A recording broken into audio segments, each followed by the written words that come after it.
the vocal cord that he uses is and it is something that he does with his nostrils while speaking, and he does this. He suddenly mid sentence he'll start breathing, and he'll end his sentence like this, and suddenly becomes Kartik Aaryan. नहीं मतलब उसको दिल टूटना नहीं कहेंगे शायद. हाँ. नहीं टूटा मेरा दिल. हाँ, लेकिन मुझे पैसे भी अच्छे लगते हैं. वाह, क्या बात है. सही है. Your reel has crossed 10 million views. Do you think that your next reel will cross this?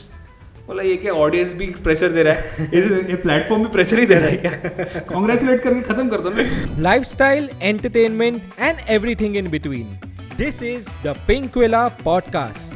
Yashraj, welcome to the Pinkvilla podcast. Thank you Avinash. Tell me, इतना कुछ लिखा जाता है आपके बारे में अभी. हाँ. ऐसा कुछ पढ़ा जो बहुत फनी है, बहुत स्ट्रेंज है या आउटराइट गलत है? गलत थी.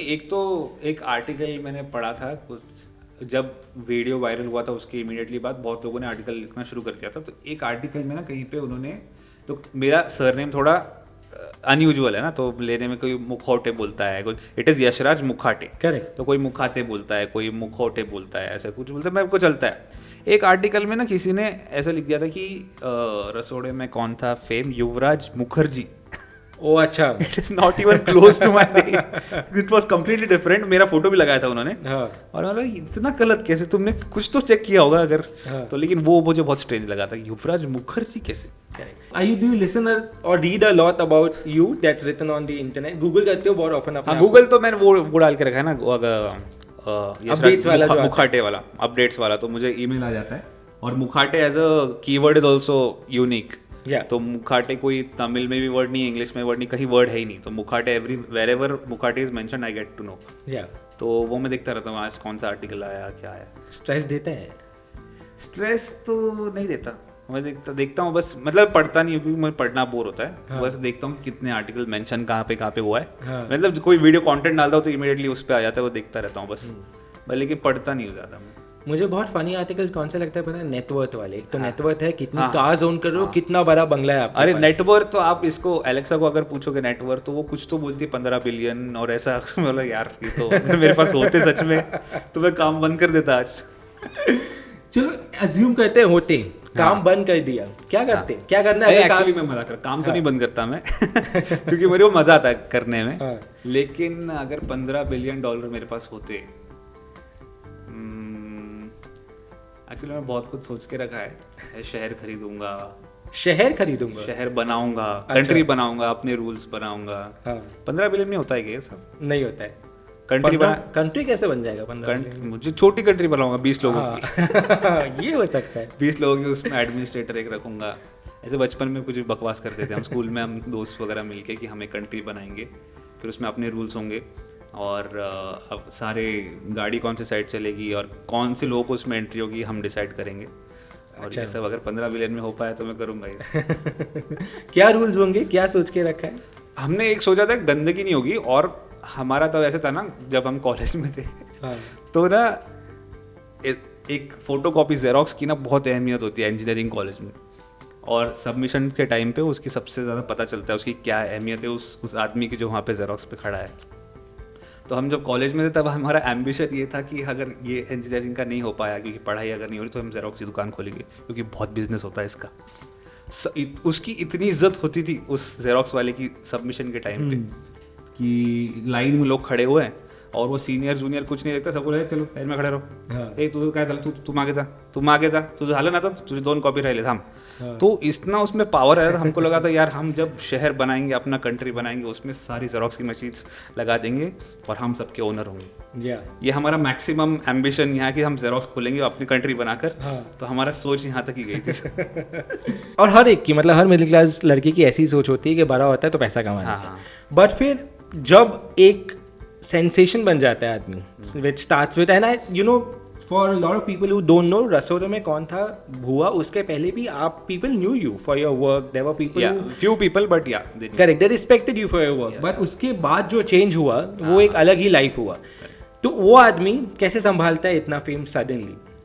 हाँ, नहीं संभलता, थोड़ा मुश्किल जाता है क्योंकि स्टार्टिंग में एक तो मेरे ओवरवेलमिंग लग जाता है कि सब जगह अपनी बात हो रही है, न्यूज़ पे भी आ गया, अच्छा न्यूज़पेपर में भी आ गया, कोई किसी के मम्मी के फ्रेंड के व्हाट्सएप ग्रुप में कहीं आ गया वीडियो तो उन्होंने स्क्रीनशॉट लेके भेजा, सब तरफ बात हो रही है।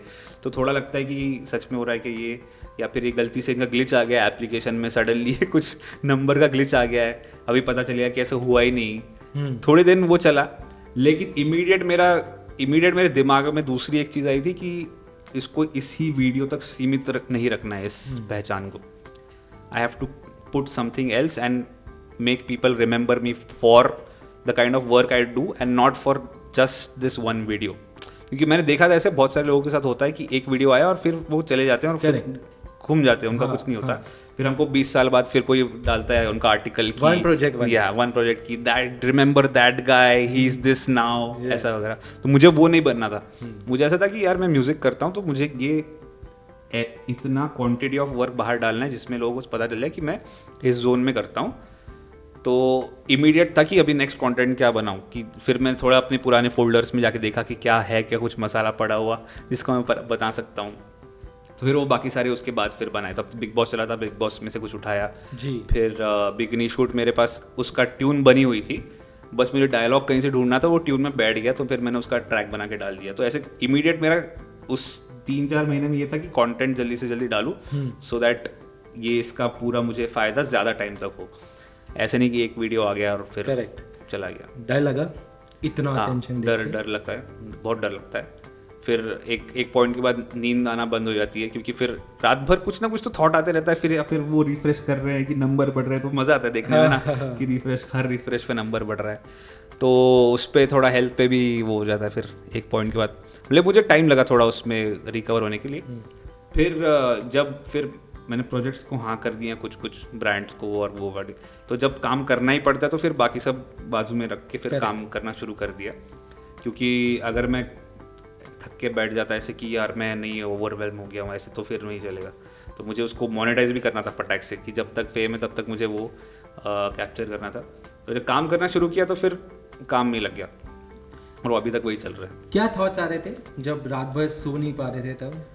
कि क्या मतलब वही देख रहा था किसका कमेंट आया, कौन सा। अभी तब वो ब्लू टिक का तब तक थी वैल्यू जब मेरा वीडियो वायरल गया जी। तो मैं हर ब्लू टिक के फिर जो लोगों को मैं एडमायर करता था बहुत सालों से, उनके मैसेजेस आ रहे हैं, उनका डीएम आया, इन्होंने शेयर कर दिया, उन्होंने शेयर कर दिया। हर इंसान से जिसको मैं एडमायर करता था उन सबसे बात की मैंने उस टाइम पे। और लॉकडाउन चल रहा था तो मैं मिल नहीं पा रहा था उनसे जाके। तो सबसे बात होगी कि यार जैसे ही लॉकडाउन खत्म होगा मुंबई जाके सबसे मिलूंगा एक एक करके। तो ऐसा थोड़ा वो वाइब ऐसे बहुत ही अमेजिंग लग रहा था कि जैसे किसी को आपने देखा है बहुत सालों से आपने काम एडमायर किया है। उसके पहले आई रिमेंबर मैं अनुराग सर से मिलने के लिए मतलब मैंने बहुत कोशिश की थी दूसरी तरफ, अनुराग कश्यप हाँ। और मैं उनको बस मिलना चाहता था बिकॉज मुझे काम अच्छा लगता था उनका। और उनके कोई उनको असिस्ट कर रहा था मेरा एक फ्रेंड था। तो उससे मैंने कुछ करके यार बोला था कि यार कभी मिलवा दे। उसने बोला हाँ मिलवा दूंगा, आ जाऊँ। तो मुझे बस ये था कि मिल लूँगा, बस फोटो लेके आ जाऊँगा। लेकिन फिर उन्हीं का मुझे मैसेज आया तो मुझे अच्छा लगा यार मैं 2 साल से ट्राई कर रहा हूँ कि कहीं से कुछ हो जाए और इतना इजीली इतना स्मूथली हो गया। तो मुझे वो पता चला कि इंटरनेट पे अगर मैं खुद ही कुछ करूँ जी तो उसकी पावर बहुत ज़्यादा है। Instead of going from somewhere else कि मैं कुछ करूँ फिर मुंबई आऊँ फिर किसी को असिस्ट करूँ फिर सीखूँ, उसके अलावा मेरे हाथ में अगर कोई चीज़ है और जो मैं कुछ बनाकर डाल सकता हूँ तो वो कितनी पावरफुल है। तो फिर मैं उस पर काम ज़्यादा शुरू कर दिया अपना कंटेंट बनाने पे और गाने बनाने के लिए शुरू किया। तब तक फिर क्राफ्ट मेरा रेडी नहीं था। क्या होता है ना कि जैसे अभी जैसे अपॉर्चुनिटी आ गई और बहुत सारा वो आ गया ना, उसके साथ क्राफ्ट भी रेडी चाहिए। मतलब you should be ready for the opportunity. ये भी ओवरवेलमिंग हो जाता है, डर लगता है ना कि डिलीवर कैसे करना। काम इतना तो आता नहीं जितना अपॉर्चुनिटी आ गई। तो उसके काम सीखने के लिए टाइम लगता है। मेरे दिमाग में क्लियर था कि 6 साल लगेंगे मुझे। मैंने सोच के रखा था 6 साल लगेंगे, 6 साल बाद अपने गाने बनाना शुरू करूंगा या फिर किसी को असिस्ट करूंगा या फिर कोई प्रोजेक्ट मुझे तब तक मिल जाएगा। तब तक मैं एक मराठी फिल्म कर रहा था, एक सीरीज कर रहा था, TV series Marathi, background score कर रहा था तब। तो लेकिन वो काम धीरे धीरे ही आता है ना, वो तो प्रैक्टिस का उसमें वो है खेल। तो जब अचानक अपॉर्चुनिटीज आ गई तो मुझे वो भी लगा कि यार मैं हाँ तो बोल दूंगा डिलीवर कर पाऊंगा या नहीं। और उसमें स्ट्रेस बहुत होता था क्योंकि क्राफ्ट रेडी नहीं है एकदम से। आप मतलब जिंगल्स का भी जैसे ब्रीफ आता था ब्रांड्स का, तो वो डिलीवर करने के लिए कंस्ट्रेंट्स में वो मजाक नहीं है वो, और फिर तब ना आप दूसरों को दोष देते हो, फिर ये ब्रांड नहीं समझ पा रहा है यार कंटेंट। ऐसा नहीं, ब्रांड समझता है, अपने को काम नहीं आता है वो होता है। तो धीरे धीरे फिर मैं वो सीख गया। तो अभी मेरे को जब चैलेंजिंग लगता है कि जब अभी ब्रांड जितने कंस्ट्रेंट्स डालता है तो मेरे को ऐसा लगता है अच्छा इसमें तो मैं करके दिखाऊंगा। तो अभी जिंगल बनाने में वो समझ आ गया कि क्या करना है, करेक्ट, कैसे करना है। तो जब क्राफ्ट ही रेडी नहीं होता तब थोड़ा कॉन्फिडेंस का थोड़ा हो जाता है इशू। पर you know fame related anxiety एक बहुत बड़ा इशू है। हाँ। और जितना मैं आपका वाइब समझ पा रहा हूँ, आप बहुत चिल हो, you like your job, you passionate about your job, but you not taking it really to your heart. या मैंने बहुत म्यूजिशियंस को भी देखा है, बहुत सीरियस से होते हैं, they have a process. I think I am sure you have a process, but you also have a vibe that is more connecting to the normal audience. तो जब ये फेम रिलेटेड एंजाइटी होता है, मैं उनके लिए पूछ रहा हूँ जो ये हैंडल नहीं कर पाते। I will give you an example. कल मैं मेट्रो में आ रहा था फॉर एन इंटरव्यू, और मेरे बाजू में एक बंदा बैठा था। मैंने रियलाइज किया कि वो कोई स्क्रिप्ट पढ़ रहा है और वो कुछ प्रिपेयर कर रहा है। He was just preparing, actor है, प्रिपेयर कर रहा है वो अपने आप को। और कुछ देर बाद आई गॉट वेरी क्यूरियस, तो मैंने उसके फ़ोन में देख लिया। तो कुछ देर बाद उसने ना टाइप किया how to deal with anxiety before an audition. Now ये स्ट्रेसफुल है यार यशराज फॉर किड्स ऑफ 24, 25, 26 कि अगर ये फेम नहीं मिला या सडन फेम मिला और वापस चला गया तो उससे कैसे डील करने का, ये सब सोच घूम रहा था उस टाइम पे। हाँ वो पता था, लेकिन मुझे इतना फंडामेंटल लेवल पे मुझे इतना पता था कि अगर मैं काम जानता हूँ ना तो मेरे को कुछ नहीं प्रॉब्लम। मतलब वो क्योंकि ये थ्रू इंटरनेट हुआ था ना, तो मुझे इतना पता था कि इंटरनेट पे हो ना, तो ये तो मैं कितना कर सकता हूँ फिर। हाँ। ये नहीं तो कुछ और कर लूंगा इंटरनेट पे। हाँ। और इंटरनेट मतलब कंप्लीट एक्सेस मेरे पास है, उसका कंप्लीट अथॉरिटी मेरे पास है। मुझे अगर मैं कुछ बनाता हूँ तो उसके लिए फीडबैक के किसी प्रोड्यूसर के या किसी डायरेक्टर को दिखाने की ज़रूरत नहीं है। हाँ। अगर मुझे आज कुछ लगता है, अभी जाने के बाद अगर मुझे कुछ रिकॉर्ड किया और मैं अपने चैनल पे डाल दूंगा। हाँ। तो इसमें हायरार्की नहीं है, इसमें कोई मिडल मैन नहीं है, यहाँ पे मैं सीधा डालूंगा सीधा ऑडियंस की तरफ। तो वो एक इंटरनेट की वजह से ना वो बहुत एम्पावरमेंट मिलती है कि कोई ज़रूरत नहीं है, किसी डरने की ज़रूरत नहीं। अगर ख़राब हुआ तो डिलीट कर दूंगा, मैक्स, इससे ज़्यादा और क्या होगा। हाँ। तो वो मुझे पता था कि मुझे अभी सिर्फ काम पे उसको शार्प करना है, करते रहना, प्रैक्टिस से ही होता है। और वो उसमें मुझे पता था कि इसमें एक मुझे चीज़ पता थी कि ये हाई जो मिला है, हाँ, ये 5000% ग्रोथ रेट ये फिर से नहीं होगा कभी। इतना मुझे पता था कि ये अभी इसके आगे जो कुछ भी हो रहा है it is going to be down only, the graph is going to go down, because ऐसे 5000% का ग्रोथ फिर से नहीं होता है। Correct. तो मैं I was at 4000 I think followers at that time, 4000 या 6-7,000 ऐसा कुछ था। तब मेरा इनिशियल टारगेट तब था कि मुझे 10,000 फॉलोअर्स कुछ करने, उसके लिए मैं कंटेंट डालता रहता था। तो वो 8 से सीधा वो 2 मिलियन पे जाकर रुका। तो वो उतना ग्रोथ फिर से नहीं होने वाला कभी, ये मुझे पता था।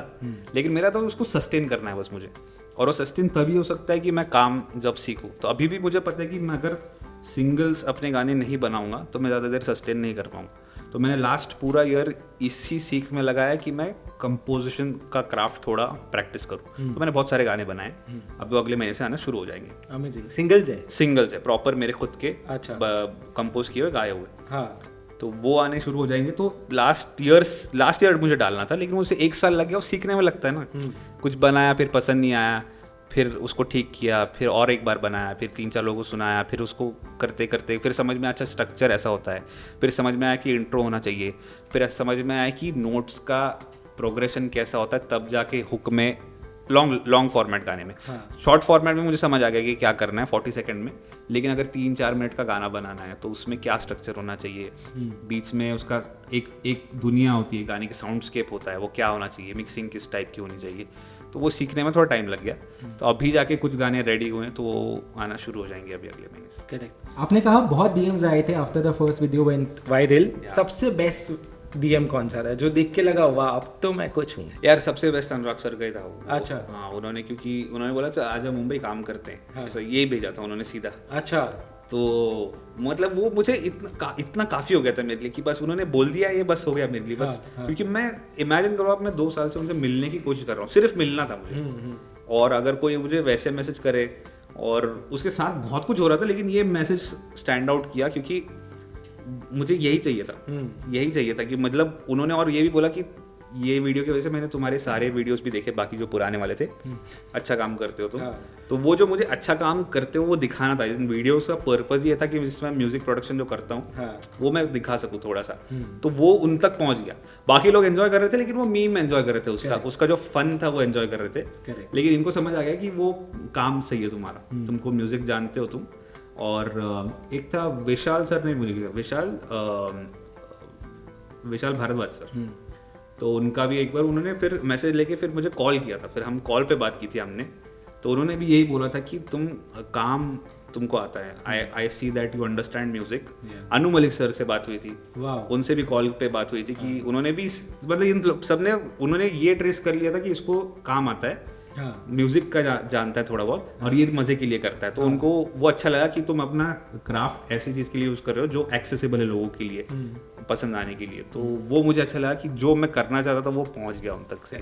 रॉकस्टार देखिए, हाँ, क्या ये सच है कि म्यूजिशियन को दिल तोड़ना पड़ता है अच्छा म्यूजिशियन बनने के लिए? नहीं यार, मैं बहुत ही बकवास चीज है ऐसा कुछ नहीं होता है ऐसा।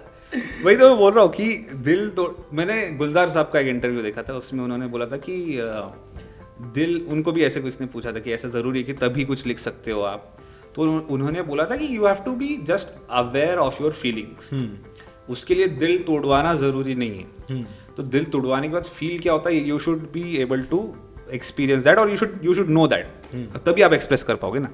तो उनका ऐसा था कि मतलब मेरा भी यही मानना है कि उसकी वो तो बड़ी बड़ी बात है, वो तो पिक्चर में अच्छा लगता है। अगर दिल तोड़वाने से अगर म्यूजिक आ जाता तो मैं तो रोज तोड़वाता लेकिन नहीं आता, उसके लिए प्रैक्टिस ही लगती है। उसके लिए आपको बैठना पड़ेगा सुबह से लेकर शाम तक, वो सर फोड़ना पड़ेगा डेस्क पे कि आज भी कुछ नहीं आया, अपने को आता ही नहीं है, ये कब कर पाऊंगा मैं इसको, ये अपने को नहीं जम रहा है, कौन सा कॉर्ड लगाऊं यहाँ पे, पता ही नहीं कैसे बजाती है कॉम्पोजिशन, कैसे मैं अभी मुझे आइडिया है मेरे पास लेकिन कन्वे कैसे करूँ। तो आपको वो स्ट्रगल के थ्रू जाना ही पड़ेगा। और मैं जा रहा हूँ पिछले 2-3 साल से, मैं जैसे मैंने डिसाइड किया कि कॉम्पोजिशन शुरू करूँगा तब से मेरा वही चल रहा है कि नहीं आता है, वो प्रैक्टिस से ही आता है। दिल तोड़वाने से आपको शायद वो फीलिंग का पता चल जाएगा, लेकिन फीलिंग कन्वे करने के लिए भी क्राफ्ट ही लगता है। उसके लिए पता होना चाहिए सॉफ्टवेयर कैसे यूज़ करना है, उसके लिए पता होना चाहिए कि कौन सा नोट का स्ट्रक्चर किस पॉइंट पे एंड होगा और कहाँ से कोरस शुरू होगा, तब जाके वो कैची लगेगा या फिर तब जाके वो दिल में उतरेगा लोगों के। तो उसके लिए प्रैक्टिस ही चीज़ है वो तो मतलब ऐसे है कि मैं बोलूँ आपको कि मुझे ना एक प्लेन बनाना है और बस लेकिन कैसे करेक्ट पता होना चाहिए ना, कैसे उड़ता कैसे प्लेन, आपको पेपर प्लेन से शुरू करना पड़ेगा। तो मैं बिलीव करता हूँ कि क्राफ्ट तो मैं उसमें बिलीव करता हूँ कि मैं YouTube वीडियोस देख के सीखूंगा कि ये कैसे होता है। मुझे कोई कॉम्पोजिशन का कोर्स करूँगा या फिर जिसमें आप टेक्निक बताओ मुझे। आप मुझे ये मत बताओ कि मैं कॉफ़ी शॉप में बैठा था और मुझे एकदम से आइडिया आया और मैंने गाना बना दिया। मेरे कोई काम की नहीं इन्फॉर्मेशन ही, मुझे बताओ आपने गाना कैसे बनाया, फर्स्ट थॉट क्या था, आपने कॉर्ड कौन सा पहले लगाया। तो वो उस चीज़ में नहीं मानता हूँ मैं, थोड़ा सा वो बहुत विवेक है, वो उसमें सीखने लायक कुछ नहीं है ऐसा मुझे लगता है। दिल टूटता है? नहीं एक्चुअली। क्या बात करता है, मतलब नहीं मतलब उसको दिल टूटना नहीं कहेंगे शायद। हाँ, नहीं टूटा है मेरा दिल। तो नादान परिंदे बनाना थोड़ा दूर है फ्यूचर में, नादान तोड़ना पड़ेगा ना दिल, या टूटना पड़ेगा। हाँ। नादान परिंदे बनाना इन एनी केस बहुत दूर है। हाँ। अगर मैं 50 बार भी दिल तोड़वा लूं तो मैं AR सर को कोई कम्पीट नहीं कर सकता। लेकिन पीपल डोंट रियलाइज कि नादान परिंदे अगर वो बना रहे हैं, हाँ। लेकिन उन्होंने उसके पहले 30 साल कीबोर्ड बजाया है। उन्होंने पहले उसके पहले इलैयाराजा सर के साथ वो कीबोर्ड बजाते थे। करेक्ट। और वो प्रोग्रामिंग का मास्टर है इंसान वो। हाँ। उनके मैंने किसी इंटरव्यू में देखा था, उनके स्टूडियो में 2 रूम्स हैं। हाँ। कभी भी कोई नई टेक्नोलॉजी आती है तो नई टेक्नोलॉजी एक रूम में जाती है और जो पुरानी होती है वो पुरानी इसमें होती है। तो नई टेक्नोलॉजी को जब तक वो मास्टर नहीं करते तब तक वो इसमें नहीं लेकर आते उसको। तो वो टेक्नोलॉजी वो इंसान इंजीनियर है। हाँ। उनको नई चीज़ें करने को मज़ा आता है, वो मैथमेटिशियन है, उनको कैलकुलेशन समझ आता है, तब जाके गाना बन पाता है।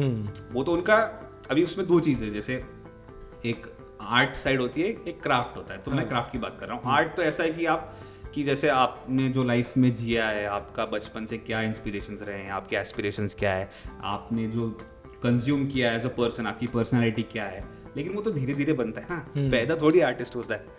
आप सीख तो क्राफ्ट ही सकते हो, आप सीख बचपन से तबला ही सकते हो, आज सीख सकते हो गिटार। आपको यही बताएगा कोई भी सिखाते वक्त कि आपको उंगली ऐसे रखनी है तभी जाके नोट बजेगा। तो ये सीख, इसके थ्रू आप कभी आर्टिस्ट बन जाओगे इवेंचुअली। लेकिन शुरुआत तो ऐसी ही होती है क्राफ्ट से। यार मैंने बहुत कोशिश की गिटार सीखना, नहीं हो रहा है, बहुत पेशेंस बहुत लोग छोड़ देते हैं। हाँ, बहुत पेशेंस लगा मुझे भी लगता है, क्योंकि वो उसमें नोट बजाने में ही बहुत मेहनत लगती है। इसलिए मेरा प्राइमरी इंस्ट्रूमेंट कीबोर्ड, उसमें बजाने के लिए मेहनत नहीं लगती, उसमें बस बटन दबाओ और आवाज आती है। कोई टिप्स है जो गिटार सीखना चाहता है क्या करना चाहिए? मेरे को पूछते लोग बहुत ज़्यादा डीएम में कि कौन सा खरीदना चाहिए पहले, कौन सा गिटार बजाते हो। मेरा ऐसा लगता है कि जो आपके बजट में है वो सबसे बेस्ट गिटार, क्योंकि बेस्ट तो फिर वो 25 लाख का भी आता है। बिल्कुल। तो आप उसको फिर वो नहीं कर सकते। गिटार आपके बजट में जो है, क्योंकि आपकी if you are starting out, your ears are not that train that you will be able to understand the nuances of इसमें कौन सा वुड यूज हुआ है, कौन सा स्टील क्या है। तो it is that information is irrelevant to you. तो आपका बजट अगर है 5,000 से कम, 2,500, मैंने पहली गिटार ली थी वो 2,500 की ली थी मैंने। स्पोर्ट्स की दुकान थी एक, और वहाँ पे वो सिर्फ गिटार रखते थे ऐसे, तो वहाँ से मैंने उठाई थी गिटार, मैं सीखा उस पर। तो वो 2,500 की थी और बहुत ही बेसिक, उसका वो नेक भी थोड़ा टेढ़ा हुआ था, उसमें बहुत मुश्किल जाती थी बजाने के लिए। लेकिन मुझे बस पता करना था कि कैसा होता है वो। जैसे उस पर मैं सीखना शुरू किया, फिर उसके बाद बड़ी गिटार ले ली। लेकिन at starting I would recommend कि जो आपका बजट है, पहले बजट डिसाइड करो, क्योंकि उसके हिसाब से ही सारे इंस्ट्रूमेंट, कोई भी इंस्ट्रूमेंट आपको लेना है तो आप बोलना कि यार इस मेरी हॉबी के लिए मैं 10,000 खर्च कर सकता हूँ। या फिर if you are a student कि मैं मम्मी से डैडी से इतने 5,000 मांग सकता हूँ, 4,000 मांग सकता हूँ, आप उतने मांगिए और उसमें जो आता है वही आपके लिए बेस्ट गिटार है। मुझे ये बताइए कि रहमान सर के बारे में जैसे कुछ लेसन नोन फैक्ट्स बताए, वैसे अमित जी के बारे में बताइए, something that we don't know about his process. About there are many songs कि आपने ये सुना मैं हम टिंग टंग टिंग दैट्स अमित सर। उनका एक जिंगल आया था, वो जिंगल्स बहुत करते थे ना पहले। तो उनका बहुत पॉपुलर जिंगल था कि मूवी शूवी खेल वेल से जिन आँखों को प्यार है, प्राण जाए प्रोग्राम न जाए दिल का लाचार है, तो समझो उन पे डिश सवार है सब पर डिश सवार है। मेरे को बहुत पसंद था ये जिंगल, तो मैंने तब से उनको डिस्कवर किया था कि यार ये किसी ने बनाया, बहुत अच्छा लग रहा है ये, तो ये उनका गाना है। तो ऐसे उन्होंने जिंगल्स बहुत बनाए, लोगों को नहीं पता है। और एक उनके प्रोसेस के बारे में तो सबको पता ही है। और ना मतलब मैं जब उनको मिला तो मुझे एक पता चला कि ना वो, जैसे हम उनको बहुत सालों से फॉलो कर रहे हैं तो हमको लगता है कि क्या जीनियस आदमी होगा ना, क्या सीरियस इंसान होगा, कितना सोचता होगा। लेकिन आप उनसे मिले तो जीनियस आदमी को खुद को नहीं पता होता कि वो जीनियस है ना। तो उनका ऐसा था, मैंने बहुत सारे क्वेश्चन पूछे थे उनको पहली बार जब मिला था। तो मुझे याद है स्टारबक्स के बाहर हम खड़े थे और खड़े खड़े ही बात कर रहे थे, क्योंकि लॉकडाउन चल रहा था, अंदर अलाउ नहीं कर रहे थे बैठना। तो हम खड़े थे बाहर और मैंने उनको बहुत सवाल पूछे और बहुत बोला कि आप सर क्या मस्त करते हो, आपने वो एल्बम अच्छा था, ये एल्बम अच्छा था, बहुत बढ़िया लगा आपका काम, और वो आपने उस गाने में कैसा किया था। तो उनका इमीडिएट रिस्पॉन्स ये होता है कि हाँ मतलब कर दिया, तो ब्रीफ आया था, ब्रीफ कर दिया। तो हमको जो ऐसा लगता है कि बहुत अमेजिंग है, उनके दिमाग में it is like another day at work.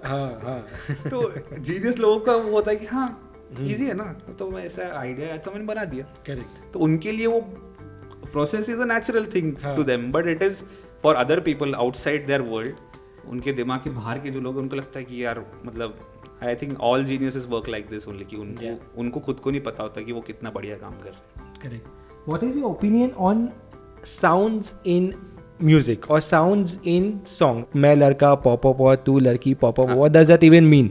What is your opinion on these tones? You think it's interesting? I think it is interesting. It is? Yes, because उसमें I think वो जब डेवलप तब होता है जब उस कंपोजर के दिमाग में आ जाता है ना गाना। तो वो डमी लिरिक्स ऐसे ही लिखता है ना कि कुछ करके उन्होंने भेज दिया लिरिसिस्ट को और उसके ऊपर किसी ने लिख दिया। I think recent example इसका मुझे याद आ रहा है अभी, उलूले उलूले उले ऊ उले ऊ, तो उसका उस गाने से कोई मतलब है नहीं, लेकिन it sounds good। तो आई थिंक अच्छा है, लाइक इट मेरे को लगता है कि वो कंपोजर के दिमाग में आता है कि ऐसे कुछ तो चाहिए यहाँ पे यार। और वो जब लिरिसिस्ट के उसके बाहर चला जाता होगा कि यार इधर कुछ नहीं लिख सकते, उलूले पे मैं कौन सा वर्ड राइम कर दूँ कि उसमें मीनिंग भी बने और अच्छा भी बने, तो शायद वो उसको वैसे ही रहने देते होंगे। आई थिंक पुराने सिंगर्स में तो बहुत करते थे ना, किशोर कुमार बहुत करते थे जी। उनके गानों में बहुत सारे वर्ड्स ऐसे होते थे। लेकिन हाँ, इट्स इंटरेस्टिंग, कोई भी नया साउंड ऐसे, ये तो सिंगर वाला आप बोल रहे हो, मुझे पहले लगा आप साउंड मतलब साउंड एज अ साउंडस्केप के बारे में। नहीं, एज वर्ड्स पर से, इवन सम लिरिक्स यार, लाइक तेरा प्यार प्यार प्यार हुक्का बार, क्या ये यार मैंने इस गाने का इतना क्रिटिसिज्म सुना है ना, मुझे I think it was Vidya Balan who said this in I think coffee with Karan. Yes, she has, yes, है ना, yes, वहाँ पे शी सेड, उसके बाद आई रियलाइज कि हाँ यार इसका तो कोई मतलब नहीं है। But before that I never like lyrics is the last thing I listen in a song. तो मेरा थोड़ा लिरिकली थोड़ा वैसे खराब है मेरा, मैं पोएट्री भी नहीं समझ पाता हूँ तो। लेकिन व्हेन शी सेड कि हाँ यार इसमें तो कोई मतलब नहीं है, but I didn't care because the song is so good. आज भी नाचते हैं। बहुत गाना चाहूँ मैं उस गाने पे। तो उनका तो हिमेश सर का तो उनका क्लियर है, उन्होंने एक इंटरव्यू में क्लियरली बोला था ऐसा कि मेरा एक फॉर्मूला है, मैं उस फॉर्मूला को फॉलो करके गाने बनाता हूँ, ये मेरे डैड ने मुझे सिखाया था। मैं क्या राग बेस्ड मेलोडीज चुनता हूँ, उसको कंटेम्प्रेरी बीट के साथ मैच करके गाने बनाता हूँ, और लिरिकली मुझे एक ही बात कहनी है, मेरे हर गाने में मैं एक ही बोलता हूँ कि मैं तुम्हारे बगैर रह नहीं सकता, मैं तुम्हारे बगैर जी नहीं सकता, और तुम सबसे खूबसूरत हो। और ये 3-4 वो एजेंडाज हैं, वो मैं वही गाने बनाता हूँ। और ये उन्होंने क्लियरली बोला है, मतलब इतना सॉर्टेड इंसान है ये। It's so good and it works. If it didn't work there it is कि यार ये क्या है ऐसा, लेकिन it works. I listen to those songs, everybody listens, सबको सब एंजॉय तो करते हैं। तो मुझे लगता है कि यार इतना क्लैरिटी ऑफ थॉट अगर होता तो क्या बढ़िया चीज़ है। तेरा प्यार हुक्का बार, अमेजिंग फेवरेट है मेरा। Now let's talk about your songs जो वायरल हुए। रसोरे में कौन था, सादा कुत्ता टॉमी, एंड अर्चना का था age doesn't the matter. Age is doesn't the matter. ये कैसे कैसे कैसे ढूंढते हो? हाँ, व्हाट इज दिस बारीकी नजर कि ये मिल जाता है ऐसा सब? उसमें तो मेरा ये होता कि बीट रिदम में चाहिए। और अभी मैं थोड़े क्राइटेरियाज मैंने थोड़े फिगर आउट किए, क्योंकि मुझे पूछा जाता है काफ़ी बार ये। तो मैंने भी एनालाइज किया कि मैं जिसमें साउंड क्लियर हो, या फिर बैकग्राउंड नॉइज कम से कम हो, जिसमें मुझे क्लीनिंग का कम से कम काम हो, तो और लॉन्गर वर्ड्स हो, मतलब लॉन्गर सेंटेंसेस जिसमें वर्ड्स स्ट्रेच किए गए हो, तो मैं उसको ट्यून कर पाऊँ ठीक से ऐसे। तो वैसे और रिदम, जैसे कि वो age is doesn't the matter, तो उन्होंने ऐसे ही बोला था एग्जैक्टली। और मैं रिदम जो लेता हूँ उसको मैं बिल्कुल स्ट्रेच या कम ज़्यादा बिल्कुल नहीं करता हूँ, एग्जैक्टली वैसे ही रखता हूँ, सो दैट इट साउंड्स मतलब रियल लगना चाहिए। तो मैं उसके साथ छेड़खानी नहीं करता हूँ, पिच ऊपर नीचे करता हूँ, लेकिन रिदम के साथ आगे पीछे नहीं करता। और उन्होंने बोला ऐसे कि इंग्लिश में कुछ कहते हैं ना कि age is doesn't the matter, तो उन्होंने जैसे age is doesn't the matter, तो ये मैंने सुना था उसमें ये बीट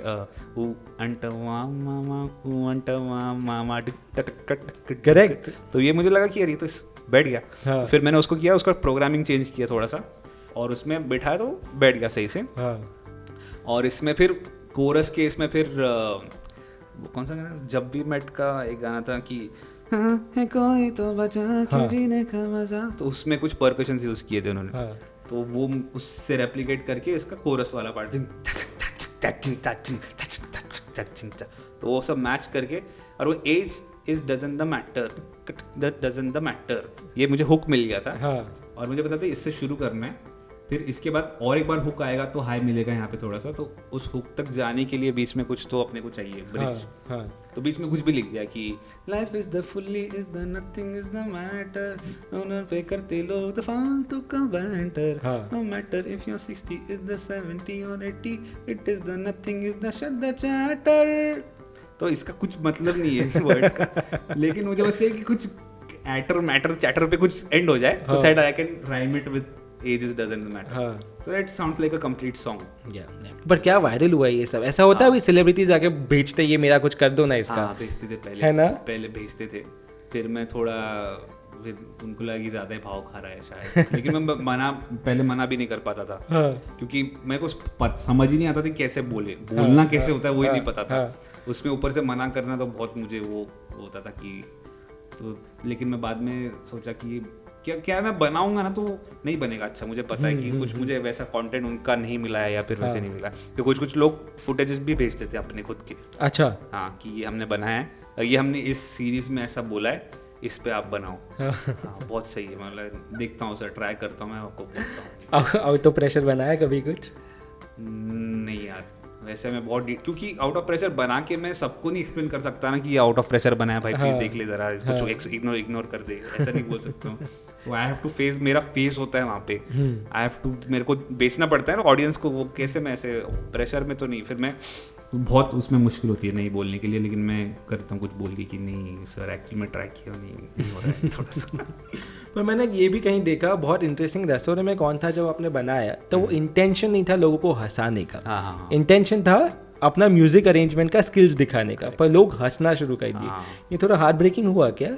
थोड़ा सा हुआ, पर मेरे उसके बदले जो मिल रहा था मुझे रिस्पॉन्स, वो बहुत ही ज़्यादा था और अच्छा था, तो फिर मुझे इतना कुछ नहीं लगा, मतलब इवेंचुअली, और वो इवेंचुअली मुझे जिन लोगों तक, जैसे आपको बोला मैंने, जिन लोगों तक पहुंचाना था वहाँ तक पहुंच गया था वो, तो मुझे लगा कि अच्छा ये भी आप भी एंजॉय कर लो, वो भी वहाँ तक मुझे जाना था, जहाँ तक वहाँ तक तो पहुँच गए, तो वो अच्छा लगा। और इनिशियल गोल तो वही था कि उसको मैं गाने में कन्वर्ट कर दूंगा, लेकिन लोग हंस ज़्यादा रहे थे, तो मुझे बाद में पता चला अच्छा हंस रहे, तो फिर मैंने वो सीख लिया, अच्छा इसे हंसने वाला चाहिए इनको, और उसके बाद म्यूज़िक भी चाहिए। तो फिर उसके बाद मैंने जो चीज़ें उठाना शुरू किया उसमें भी मुझे समझ आया कि अच्छा इसमें कुछ तो चाहिए। फिर बीच में फिर उसके बाद मैंने एक किया था जिसमें सिर्फ रिदम था, एक वीडियो था तो जिसमें रिदम था सिर्फ, और उसमें क्वर्क नहीं था, उसमें कोई लेयर ऑफ ह्यूमर नहीं था, but I thought it was a very well made track Musically, nobody enjoyed it because they were like ये क्या बोर कर रहा है, ये तो फनी है भी नहीं, मतलब फनी तो नहीं करना है मुझे वैसे भी, तो उनका ऐसा नहीं हमको फनी चाहिए भाई, तो मुझे वो समझ आ गया। उसके बाद फिर मैंने सोचा फनी चाहिए तो फनी करेंगे। पर अब जब बनाया तब ऐसा रियलाइज नहीं हुआ कि यार ये तो काफ़ी फनी है? फनी था वो, ऐसा नहीं मतलब उसमें वो कर रहा था मैं, लेकिन मेरा फोकस ज़्यादा इस पर था कि यार देखो मैंने डायलॉग को देख में इसमें कोरस बन गया, अब ये इसका मेलोडी बन गई है, तो मुझे लगा कि it would be an interesting video then a funny video. But फिर उसके मीम्स बनना जब शुरू हो गए, तो मुझे पहले थोड़ा लगता था कि यार मुझे मीम आर्टिस्ट ऐसा मत बोलना, ऐसा थोड़ा मैं म्यूजिक प्रोड्यूसर हूँ ऐसा, फिर बाद में मुझे पता चला कि अच्छा ही है, मतलब मीम आर्टिस्ट बोलना बुरी बात थोड़ी, in any case if I am able to engage them और कनेक्ट विद देम तो अच्छी बात। पर एक नए कंपोजर्स के साथ और एक्टर्स के साथ भी कई बार क्या होता है, कई एक्टर्स ने मुझे बोला है कि जब वो सेट पे होता है ना, तो डायरेक्टर आके एक सीन एक्सप्लेन करता है और बोलता है, और वो एक सीन कर देता है, फिर डायरेक्टर जाके बोलता है यार इस सीन में वो वाले सीन की बात नहीं की जो उस फलाना ढिमकाना फिल्म में आपने किया। आपके साथ कभी ऐसा होता है कि कुछ बनाया फिर आके बोला यार इसमें सादा कुत्ता तो हमें कुछ हो सकता है या ऐसा कुछ डाल सकता है, ऐसा डिमांड्स आते हैं? ब्रांड्स करते थोड़ा सा ऐसा कि उनको ऐसा चाहिए कि वायरल बना दो, लेकिन हमारा ब्रांड का भी दिखना चाहिए, और हमारा टी शर्ट भी पहन लो, हमारी टोपी भी पहन लो, अपने माथे पे चिपका लो हमारा लोगो, और एड भी नहीं लगनी चाहिए, और ऑर्गेनिक भी लगना चाहिए, और इसके लिए ऐसा कर दो, उसके लिए वैसा कर दो, तो उसमें थोड़ा सा हो जाता है कि कैसे होगा सर, ऐसा क्यों देखेगा कोई ऐसा, मुझे कन्विंस करना थोड़ा मुझे मुश्किल हो जाता है। फिर मैं कन्वर्ट कर देता हूँ इनटू ओरिजिनल जिंगल, जहाँ पे मुझे कॉन्टेक्स्ट खुद ही सेट करना है, तो उसमें लिबर्टी थोड़ी ज़्यादा मिलती है, तो वो कम्प्लीटली मैं खुद ओन करता हूँ कि इसमें सर हम ओरिजिनली जिंगल बनाते हैं पूरा, और आपको जो कन्वे करना है वो पूरा कन्वे कर पाएंगे, तो वो मैं दिल लगा के पूरा अच्छे से बनाता हूँ। लेकिन उसमें डायलॉग डालना अगर बोलोगे तो फिर वो ना इधर का ना उधर का रहता है, फिर it is not even organic content, it is not even funny, और पीपल ना disconnect immediately when they realise कि कुछ बेचा जा रहा है। People get to know, even if you कितना भी स्मूथ ऐड कर लो, आप कितना भी स्मूथली इंटीग्रेशन कर दो, people get to know and they don't like it. उनका ऐसा है कि हमने टीवी देखना बंद इसलिए किया क्योंकि इस पे ऐड आती थी जी, हम सोशल मीडिया पे आए क्योंकि हमको कंटेंट देखना है, तो आप प्लीज़ आप यहाँ पे ऐड मत बेचो, आप प्रोडक्ट मत बेचो, हमको कंटेंट दिखाओ। तो वो सीख गया हो, लेकिन मैं थोड़ा उसको करना जो ऑलरेडी लोग करते हैं उनसे देख देख के कि यार कुछ लोग बहुत अच्छा स्मूथ इंटीग्रेशन कर देते हैं, कुछ ऐड भी करते हो, आप पता नहीं चलता कि कब ऐड आके चली गई। तो ब्रांड्स का कभी रिक्वायरमेंट तो प्राइमरी ये होता ही है कि आप वायरल बना दो कुछ, तो हमको चाहिए 500 मिलियन वाला वीडियो, ऐसे नहीं होगा। आई ट्राई तो करूंगा क्योंकि अगर I would be very happy if I make a brand video which crosses 10 million views, obviously I would be very happy, मेरा रेट बढ़ जाएगा। लेकिन वो मुश्किल है, इट इज नॉट मतलब थोड़ा मुश्किल। करेक्ट। एक क्रिएटिव आदमी जब सब खुद करता है, ब्रांड्स त्रास दे रहे हैं क्या? ऐसा ब्रांड्स आता है तो ऐसा लगता है ओ माय गॉड अब मुझे कॉम्प्रोमाइजेस करने पड़ेंगे। हाँ लेकिन मुझे पैसे भी अच्छे लगते हैं। वाह क्या बात है। सही है। मुझे अच्छा लगता है, मुझे पैसे अच्छे लगते हैं। हाँ। मुझे पता है कि मुझे अपना स्टूडियो भी अपग्रेड करना है। स्टूडियो अपग्रेड करूंगा तब मैं ज़्यादा अच्छे और गाने बना पाऊंगा। मुझे थोड़ा मिक्सिंग मतलब मैं इक्विपमेंट वाइज भी मुझे थोड़ा एक्सपेंड करना है क्योंकि बहुत सालों से मैं वही इक्विपमेंट यूज़ कर रहा हूँ। हाँ। तो पैसे तो चाहिए मुझे, उसको वो एक्सेसिबल और बनाने के लिए, मेरा प्रोडक्शन और क्वांटिटी ऑफ प्रोडक्शन बढ़ाने के लिए अगर मुझे असिस्टेंट हायर करना है उसके लिए पैसे तो लगेंगे। Correct. And I think somewhere now once you have community ना, तो वो लोगों को भी समझ जाता है कि when they see a content कि अच्छा ठीक है चल ये पैसे के लिए we understand देख लेंगे हम भाई, no problem, but it happens over a period of time when they know you as a person also। आप स्टार्टिंग में मुझे बहुत मुश्किल किया, जैसे जब से वीडियो वायरल हुआ तो इमीडिएट बहुत ज़्यादा लोग आ गए थे। और उनको वही चाहिए था कि मैं वही डालता रहूँ, और मैंने एक कुछ ऐड डाली बीच में तो उस पर गालियाँ ही गालियाँ कि गालियाँ मतलब ये क्या है, ये क्यों दिखा रहा है, अभी एक वीडियो चल गया तो ये भी चलेगा, तेरे को क्या लगता है अब ये देखेंगे क्या? अच्छा है। हाँ ऐसा। तो फिर मैंने एड्स कम कर दी। फिर मैंने मतलब I could have easily made 10 times more money at that point of time than I made, but I chose not to because मेरे को चाहिए था कि ऑडियंस रहे। ऑडियंस को बोर नहीं करना कि ये क्या बोर कर रहा है, क्योंकि आई अंडरस्टैंड कि अगर मैं होता और ये किसी और के साथ हो रहा होता, और मैंने देखा है ऐसा कि मैं जाता हूँ उनके प्रोफाइल पे बहुत अच्छा कंटेंट बनाते हैं और फिर उसके बाद वो चीज़ें बेचने लग जाते हैं, तो बहुत इरिटेट होता है कि भाई क्या क्यों बेच रहा है ये कितना गंदा लग रहा है। तो मैंने कॉन्शियसली बहुत कम ब्रांड्स किए उस टाइम के, जितने ऑफर जितना लोग पूछ रहे थे। तो वो मेरे डैडी थोड़ा उससे वो करते हैं कि ये मतलब पैसे का टाइम है तब पैसे क्यों नहीं कमा रहा है लेकिन बोला सर लॉन्ग टर्म का आप सोचो, थोड़ा 5-6 साल बाद देखना इसका होएगा फायदा। Correct. Since we are talking about money, what is your opinion on influencer marketing? ये बहुत एक नया चीज़ है, it's taking away our jobs as journalist because now celebrities want to do stuff with influencers, whether it's a song, dance, a 3-minute reel. So it becomes easier for them. They don't have to tackle hard questions. Correct. And it also just goes viral because of the following you guys have. It is fun for us यार। मजेदार मस्त celebrities से मिलो, उनके साथ collaborate करो, नाचो गाओ मस्त, कभी पैसे मिल जाते कभी पैसे नहीं भी मिले तो चलता है क्योंकि सेलिब्रिटी है, हो गया। तो अच्छा, you all do it even without money? Many people do it. Many people do it. Depends on अभी आपको कितना सेलिब्रिटी अच्छा लगता है वो। अगर आपको पैसे के लिए करना है तो पैसे के लिए भी करते हैं कुछ जी। अगर आपको कुछ जैसे अब मैं AR सर के साथ मुझे अगर करना है तो मैं पैसे थोड़ी मांगूंगा, मतलब उसमें मैं तो सामने से बोलूँगी मुझे मत दो, आप मुझे बस मीटिंग करवा दो उनसे। तो इट डिपेंड्स ऑन दैट। बाकी कुछ लोग करते हैं, कुछ लोग पैसे लेके करते हैं और उनके भी बजट पे होता है। उनका ऐसा है कि हमको पैसे कितने देने और हमको यही इन्फ्लुएंसर चाहिए या नहीं चाहिए। और ऐसा नहीं है कि बहुत बड़े इन्फ्लुएंसर्स कम ही हैं। पहले ऐसा था ना कि 10 इन्फ्लुएंसर्स है बहुत बड़े और बाकी कोई नहीं, अभी सब बड़े हैं, बहुत ज़्यादा है। और डायरेक्ट कनेक्ट है उनका सेलिब्रिटीज से, DMs पे सब कनेक्टेड है। मतलब वो भी बहुत एक्सेसिबल हो गए हैं, खुद सेलिब्रिटीज़ भी जी खुद से कनेक्ट करते हैं इन्फ्लुएंसर्स के साथ। तो even if the agencies are not involved in between, the celebrities to influencer direct connection है। तो वो आपस में डिस्कस करके कभी कोलैबोरेट कर लेते हैं। करेक्ट। तो इट इज़ अ इन्फ्लुएंसर के लिए तो मजे की बात है, उनके लिए बहुत मतलब एन्जॉयबल प्रोसेस है। एंड आई थिंक बॉलीवुड में या फिर फिल्म इंडस्ट्री में देयर आर सम पीपल, वो अभी भी थोड़ा उनको समझ नहीं आ रहा है कि इनको इतना भाव देना है क्या, देना है इतना, ये तो अभी तो इतना। अच्छा, ऐसा भी होता है?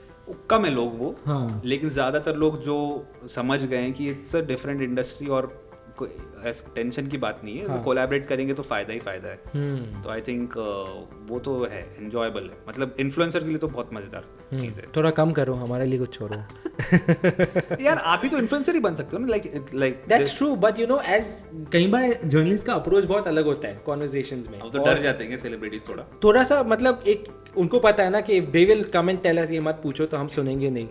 इन्फ्लुएंसर्स या कुछ ऐसा मार्केटिंग पर्सपेक्टिव से अगर कोलैबोरेशन हो रहा है तो then they can tell the marketing team. No but the podcast ही ना, मतलब podcast is that in the content zone also it is a growing space now. Yeah, correct, which is why the experiment also, okay, let's see if it is working and if it's connecting with they are very open with that. I think Yeah. सो अभी वो मतलब तो आप interview को अगर podcast बोल दोगे तो वो ज़्यादा इंटरेस्टेड होगी. पर सेफ कॉन्वर्जेशन उसमें भी फिर हमको ना एक लिस्ट आता है कि यार ये सवाल नहीं पूछना है, वो सवाल नहीं पूछना है, जो आई एम श्योर पॉडकास्टर्स को भी जाता होगा. करेक्ट. कि they don't want to touch on this topic or that होता topic, होगा. which is fine. I mean, it's an evolving beast. या Do you think social media is here to stay for long? Or you think a particular platform is there to stay long? For example, कितना evolving है यार, YouTube से Facebook, Facebook से Twitter, Twitter से TikTok, TikTok से Instagram, Snapchat. Yeah. ये evolving है. अपने आप को relevant रखना कितना important है? रेलेवेंट रखना तो इम्पोर्टेंट है, लेकिन मुझे बहुत अच्छा बात बोला था एक बार जाकिर भाई ने, जाकिर खान ने. हाँ. तो मैंने उनको पूछा था कि मैं उनको बोल रहा था कि मैं ऐसे करता हूँ कि थंबनेल ही डाल देता हूँ और फिर उससे मेरे व्यूज़ आ जाते हैं. तो उन्होंने बोला कि it's good that you understand the platform, but the idea is not to master the platform but to master the craft. Wow. The craft will make you sustain. तो अगर प्लेटफॉर्म अगर कल इंस्टाग्राम बंद भी हो जाए तभी मैं गाने बना सकता हूँ. Correct. गाने बना लूंगा मैं. अगर यूट्यूब भी बंद हो जाए तो गाने बना लूंगा मैं. जी. गाने अपने बना के, अगर इंटरनेट ही बंद हो जाए तो मैं रास्ते पे खड़ा होकर गा लूंगा. तो अगर मुझे गाना आता है, गाना बनाना आता है, तो मैं सस्टेन कोई भी कर जाएगा. But if you are completely dependent on the platform, जैसे बहुत सारा को हुआ था जो टिकटॉक पर थे जी. और सिर्फ टिकटॉक पर ही थे, तो जब तक रील्स नहीं है या फिर वो एकदम से बंद हो गया तो उनको बहुत प्रॉब्लम हो गई कि क्या करेंगे, अभी कहाँ डालेंगे कंटेंट, क्योंकि उन्होंने मास्टर किया था उस ऐप को जी, उसके इफेक्ट्स को. तो कभी भी डिपेंड उस पर नहीं होना है कि ये अगर ख़त्म हो गया तो क्या करेंगे. डिपेंड होना है अपने क्राफ्ट पे कि कुछ अगर दुनिया ही बंद हो जाए, तब भी मैं इंटरनेट ही बंद हो जाए तो कुछ ना कुछ करके तो मैं जिंदा रह लूँगा. Make sense. कार्तिक आर्यन का मिमिक्री कब सीखा? कितना ऑन पॉइंट है यार वो. एकदम ऑन पॉइंट है वो क्योंकि मेरा वोकल रेंज मैच होता है इसलिए. हाँ. वो उनका भूल भुलैया आई थी तो तब मैंने बहुत इंटरव्यूज देख रहा था. मैं बहुत इंटरव्यू ऐसे देखता रहता हूँ रैंडमली, तो उनके देखते देखते मुझे समझ आई ये पैटर्न है कुछ बात करने में. There is something that he does with his tongue and the vocal cord that he uses is and there is something that he does with his nostrils while speaking, and he does this. He suddenly mid sentence he'll start breathing and he'll end his sentence like this and it suddenly becomes Kartik Aaryan. So exact Kartik Aaryan है ये. तो वो मैं देखते देखते सीख गया. शुरू में हमने बात की, आप औरंगाबाद में रहते हैं जी. बॉम्बे बिजनेस थोड़ा नेटवर्किंग पे चलता है. फोमो होता है. हाँ. कि आज मिस आउट कर रहा हूँ. हाँ, इसलिए तो मैं अगर सिर्फ काम पे होता ये कि सिर्फ काम, क्योंकि काम मैं वहाँ से कर सकता हूँ. ये मैंने फिगर आउट किया है. थोड़ा इनकन्वीनियंस होता है आने जाने का, लेकिन काम जो मेन काम है वो वहाँ से हो सकता है, जो कि कंप्यूटर पे होता है. कंप्यूटर औरंगाबाद में भी हो सकता है, कंप्यूटर मुंबई में हो सकता है, कंप्यूटर पुणे में भी हो सकता है. गाना पहले यहाँ पे बनता है फिर कंप्यूटर पे बनता है, वो कहीं भी हो सकता है. लेकिन फोमो होता है कि यार असली पार्टी तो मुंबई में चल रही है, उधर जाना पड़ेगा थोड़ा सा. क्योंकि क्रिएटर सारे अभी जो दिल्ली वाले भी कुछ यहाँ शिफ्ट हो गए हैं. बहुत सारे मेरे जो दोस्त बने हैं ऑनलाइन वो सब यहाँ पर है. तो कोलैबोरेशन ईजी हो जाते हैं, हर बार उठकर आना नहीं पड़ता यहाँ पर. तो इसलिए उस चीज़ के लिए सही है ये, मज़े करने के लिए. लेकिन I would never recommend anyone कि अगर आपको काम करना है तो मुंबई ही आना है, उसके बगैर हो ही नहीं सकता. ये गलत है. I don't believe in that. मुझे काम नहीं, मुझे वो तो उसका जो काम करने के बाद जो फेम मिलने के बाद जो उसका जो रस है वो मुझे यहाँ पे एंजॉय करना है थोड़ा सा, इसलिए मैं आया हूँ. और वो यहाँ पे एक्सेस तो डेफिनेटली बढ़ता है, लेकिन गाना बनाने के लिए, मतलब मैं सिर्फ गाने के केस में बोल रहा हूँ. अभी एक्टर्स के केस में तो उनको जो जाना ही पड़ता है खुद, इज अनफॉर्चुनेट. तो वो प्रोफेशन का स्टाइल ही वैसा है कि जाना पड़ता है. लेकिन गाना बनाने के लिए आई डोंट थिंक कि आपको आपका शहर या घर छोड़ने की ज़रूरत है बिल्कुल भी. एक कंप्यूटर पे बनता है गाना, अपने दिमाग में बनाइए. आप गाते हो, आप मोबाइल पे बना सकते हो. अभी मोबाइल पे बना के आप पब्लिक डोमेन में डाल दीजिए, उससे हो जाएगा काम मिल जाएगा. लेकिन अगर मैं वहाँ पे, अगर मुझे ये करना है कि यहाँ पे अगर मेरा एम्बिशन ये है कि मुझे चाहिए कि मैं बहुत बड़ी फिल्म का म्यूज़िक करूँ, तो फिर उसके लिए आना पड़ेगा, क्योंकि फिल्में यही बनती है.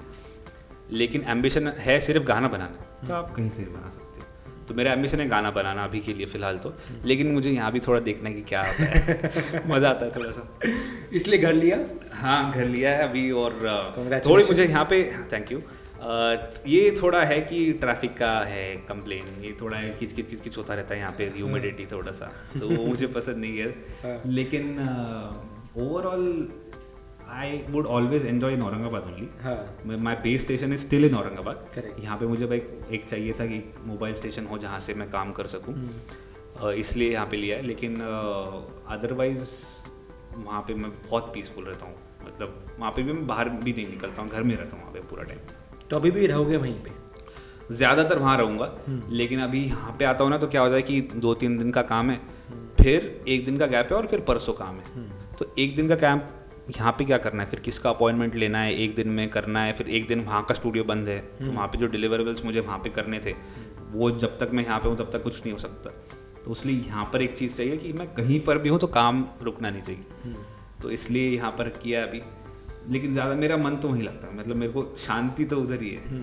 आखिरी सवाल, हर इंसान को रीइन्वेंट करना पड़ता है अपने आप को ग्रोथ के लिए. कोई प्लान है कि अपने आप को रीइन्वेंट कैसे करते रहोगे टू स्टे रेलेवेंट? बिकॉज वही तरीका है, if you don't reinvent you are not relevant. Stagnant हो जाएंगे, खत्म. What is your plan to reinvent yourself? ऐसा स्पेसिफिक तो नहीं है, लेकिन इट्स अ एवरीडे प्रोसेस. मुझे लगता है कि इफ़ आई एम, मेरा ऐसा रहता है कि यार ये 1 दिन में इतना कुछ तो एक्स्ट्रा सीख लेना है by the end of the day, या फिर एंड ऑफ द वीक मेरे को 2-4 अच्छी बातें पता चली जानी चाहिए म्यूज़िक के बारे में. तो वो कहीं से देख के पता चलता है. मैंने एक रील देखा था जैसे शंकर महाजन का, उन्होंने उसमें वो एक्सप्लेन कर रहे थे कि तेरे नैना ताना वो गाने का कि उन्होंने कैसे किया, भूल गया अभी वो क्या था, कि सजदा का वो बता रहे थे कि मेरी काली अखियों से जिंद मेरी जाके अब जा लूट जाए ये जहां छूट जाए संग प्यार रहे मैं रहूं ना रहूं सजदा. तो उन्होंने बोले थे कि ये इस तक अराइव करना है. हाँ. सजदा तेरा सजदा, ये अगर कोरस है तो वहाँ तक अराइव करने के लिए जो ब्रिज है वो कितना इंपॉर्टेंट होता है, क्योंकि ताली ब्रिज खत्म होने के बाद बजती है. हाँ. तो आपको ताली कहाँ पे लेनी है वो आपको डिसाइड होना है कि सजदा पे ताली नहीं बज रही है, वो आप वहाँ तक पहुँच रहे हो उस पे ताली बज रही है. तो ये कुछ चीज़ें मैं रैंडमली देखता रहता हूँ, उसमें सीखने नोट करके रख लेता हूँ कि अच्छा ऐसा है, ओके. तो मुझे कोरस पे ज़्यादा ध्यान नहीं देना है, कोरस तो एक वो हुक हो गया जी. लेकिन उस तक जब अराइव कर रही है मेलोडी तो वो कैसे अराइव कर रही है, तो कॉम्पोजिशन के बारे में सीखना. तो ये धीरे धीरे छोटी छोटी चीज़ें सीख के रोज़ कुछ ना कुछ होता रहता है मेरा. मतलब मेरा ऐसा रहता है कि हफ्ते के एंड तक मुझे 2-4 नई बातें ऐसी पता चल जानी चाहिए. हाँ. जो मुझे नहीं पता थी पहले. तो इट्स अ कॉन्स्टेंट प्रोसेस, कि ऐसा कोई प्लान नहीं है कि ये सीख लूँगा और उसके बाद मैं रेलेवेंट रहूँगा. हाँ. लेकिन ये कि ये सीखना है. और दूसरा प्लेटफॉर्म इररिलेवेंट जितना भी हो, लेकिन प्लेटफॉर्म को भी वो नहीं करना चाहिए. हाँ. मिस आउट नहीं करना चाहिए. अगर कोई चीज़ प्लेटफॉर्म पे चल रही है तो क्यों चल रही है उसको एनालाइज करना है. और प्लेटफॉर्म मास्टर नहीं करना है, लेकिन प्लेटफॉर्म भी पता होना चाहिए क्योंकि उस पर ही डालना है मुझे. अगर उस पर कोई ट्रेंड चल रहा है तो क्यों चल रहा है, और इसमें लोगों को क्या अच्छा लग रहा है, इसमें कुछ ट्विस्ट डाल सकता हूँ क्या, और इसमें मैं अपना कुछ ऐड कर सकता हूँ क्या. तो रेलेवेंट रहने के लिए अगर आप बोलोगे कि प्लेटफॉर्म मुझे टच ही नहीं करना है, मैं अपना गाना बहुत बढ़िया बनाऊंगा, नहीं चलेगा वो ऐसा, क्योंकि उस प्लेटफॉर्म की रिक्वायरमेंट है. सब अगर उसको कंज्यूम कर रहे हैं तो उसके डिलीवर उस पर करना पड़ेगा. मुझे लग रहा है एक और वायरल वीडियो पक रहा है. हाँ, वो पता नहीं यार, वायरल का मुझे प्रेशर मत दो. अभी वो इंस्टाग्राम पे मैंने देखा कुछ, तो अभी कल मेरा 10 मिलियन हो गया व्यूज. तो वो स्क्रॉल करते करते वो इंस्टाग्राम आपको नोटिफिकेशन देता है जी, wow your views, your reel has cross 10 million views, do you think that your next reel will cross this. बोला ये क्या ऑडियंस भी प्रेशर दे रहा है, ये प्लेटफॉर्म भी प्रेशर ही दे रहा है क्या. कांग्रेचुलेट करके खत्म कर दो ना. फिर बोल रहे मेरे को सोचना पड़ेगा 10 मिलियन के ऊपर क्या बनाऊं अभी. बनेगा. I think you are so talented यार, जेन्युइनली. कुछ ना कुछ तो ऐसा बनते ही रहेगा जो I am sure will keep the audience entertain, dialogue mashups में भी और कॉम्पोजिशंस में भी. Thank you so much, brother. Thank you for this conversation. Thank you so much. You can also hear the entire conversation on Google Podcasts, Spotify, Amazon Music, Podcast Index, RSS Community, and Listen Notes.